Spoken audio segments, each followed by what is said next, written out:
Tonight on Connecticut's news station, the city of New Haven launching an investigation into allegations a city worker improperly shared confidential information. That worker placed on leave tonight while the city looks into information forwarded to U.S. immigration officials. Legal troubles mounting for the president's son after a judge shot down a plea deal for Hunter Biden on misdemeanor tax evasion charges. Federal prosecutors today upped the ante, indicting Biden on felony charges instead. We'll have the latest.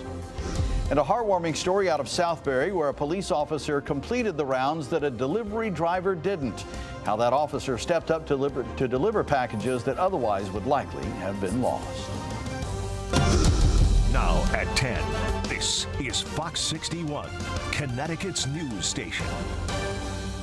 We begin tonight in New Haven, where a city employee has been placed on administrative leave following allegations that she shared confidential information. Thanks for joining us for the news at 10 tonight. I'm Brent Harden. The city announced today that they have launched an investigation, and Fox 61's Jake Garcia joins us now in studio to break down exactly what they are looking into. Jake, what's happening? Well, Brent, the employee has been identified as Patricia Clark, who was placed on paid leave on Friday and is the registrar for the Office of Vital Statistics, which issues birth, death, and marriage certificates and more for the city of New Haven. Officials say that Clark flagged more than 70 marriages involving a non-U.S. citizen to federal immigration officials as possible fraud, which may have violated city policy. The many couples who are celebrating one of the happiest days of their life will have potentially that day clouded by these actions.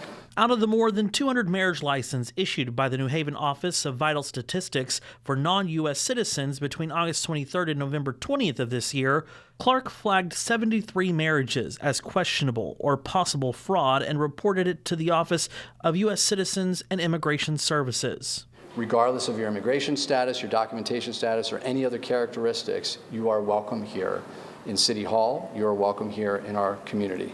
New Haven is considered a sanctuary city, and Mayor Justin Elliker said Clark's actions goes against an executive order. The order states that no New Haven officer or city employee shall disclose confidential information except under certain circumstances. While 73 marriages are known to have been reported to federal immigration officials, the number may be higher. Elliker said in February Clark was told by a Connecticut Department of Health official to report suspected fraudulent marriages. City Health Director Maritza Bond says affected couples will start being notified in the coming days. We are going to be reviewing the necessary records and notifying the public that needs to be notified immediately so that we can be able to ensure that we are communicating to those that may have been affected.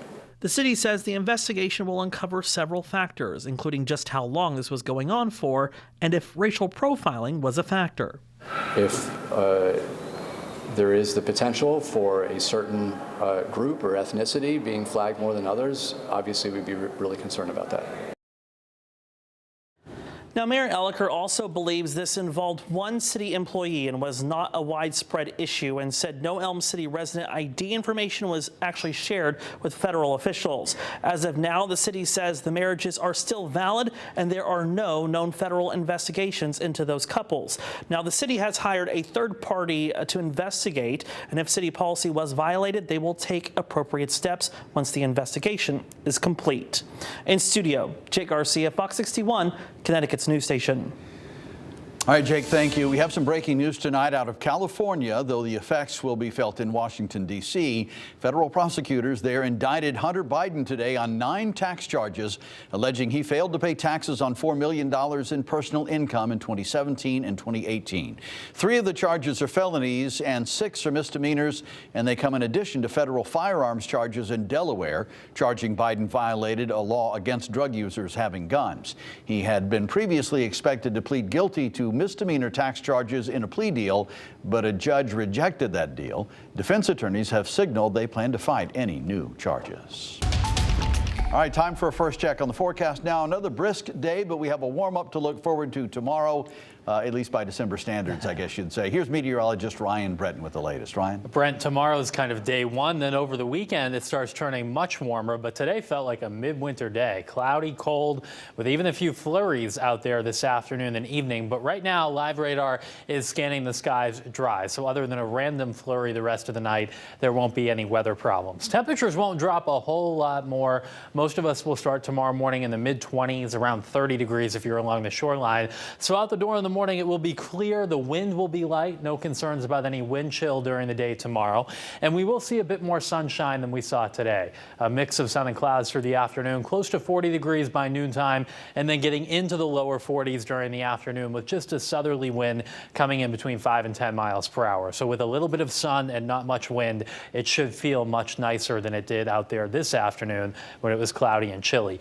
Quiet into tomorrow night, and the first part of the weekend will be quiet as well, with temperatures starting to rise even more into the 50s in some spots on Saturday. And that means when our next storm kind of strengthens and comes toward us Sunday afternoon and Sunday night, this will be a rain event. But wind is also part of the story too. We'll talk about how much rain, when the strongest winds will be, and what follows the storm coming up in just a little while.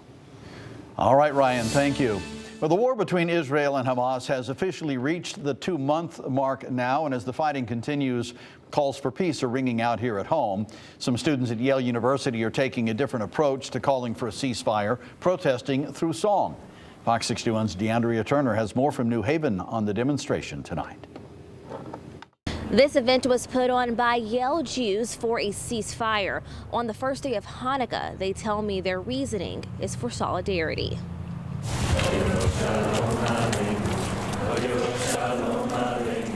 Jewish students at Yale are gathering to celebrate Hanukkah, while also demanding Yale officials to support a ceasefire in Gaza as the Israel-Hamas war enters into the 3rd month. In this moment when it can feel so helpless, I think it's also really powerful to think about hope and think about the possibility for miracles to happen. During the holiday that commemorates miracles, event organizers say they are using their platform to hope for change in Gaza and at Yale.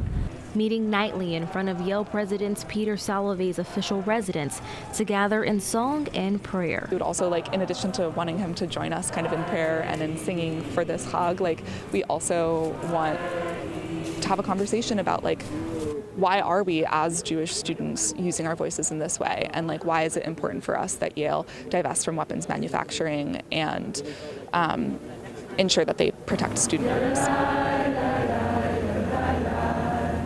Look, we were a persecuted minority in this context, and that sucked. And no one should have to experience that, and we can recognize that as wrong when it's happening to us, and so we should speak up when it's also happening to other people, when other minorities are being persecuted, or other religious groups, other ethnic groups, including when it's being done in our name.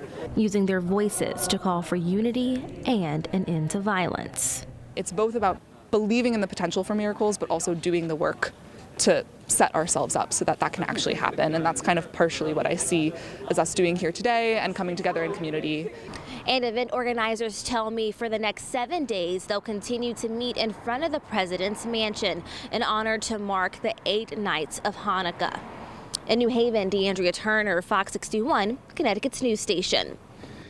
DeAndrea, thank you. News tonight. Waterbury police say they have executed a search warrant on a known felon, and a search of his home turned up 3 illegal weapons. Police sharing this image of what they say they took from the home of Hippolito Lopez. Among what they found, an illegally manufactured ghost gun, 2 handguns, and multiple high-capacity magazines and ammunition. Lopez was previously convicted, meaning he cannot legally own firearms now. He is being held on a $2.5 million bond on charges of criminal possession. In Bridgeport, 4 men have been found guilty for their involvement in a violent street gang. Keyshawn Donald, Trevon Wright, Eric Hayes, and Trayvon Jones were all members of what was known as the East End Gang. They have been connected to several murders and shootings dating back to 2018. More than 40 members and associates of warring gangs in Bridgeport have now been convicted, helping to solve 8 murders and about 20 shootings. Well, it is that time of year when we hear a lot about porch pirates, but multiple people in Southbury had their packages stolen before they even got to the porch. Police found a bunch of deliveries dumped on the side of the road, most of them opened and their contents already stolen, but a few were left untouched, and now a Southbury police officer is being praised for going above and beyond. He traveled to 15 homes to either deliver the package or the bad news that the package was stolen. I'm very proud of the officer, and he's very humble. And, even when we told him we were going to post it on Facebook, he said, please don't put my name. I didn't do it for the notoriety. I really just wanted the people to have their packages, and being around the holidays, he thought they may be gifts. And he just really good-hearted, good-natured, and just very proud of him for what he did. As you heard, that officer says he wishes to remain anonymous. Southbury police said many of the items taken were expensive, with one package alone valued at $800.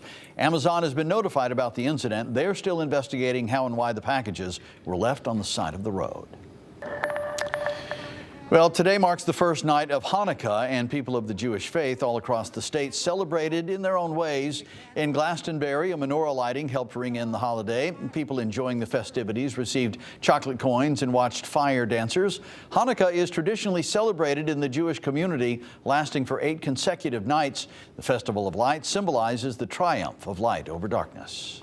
The one candle of tonight, the idea that we take a dark night, really an empty menorah, and suddenly we introduce this one candle and transforms it to bright and light, is the idea that one small act could change our own experience, could change our environment, and ultimately could change the world.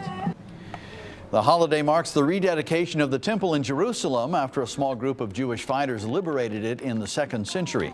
Hanukkah ends on December 15th.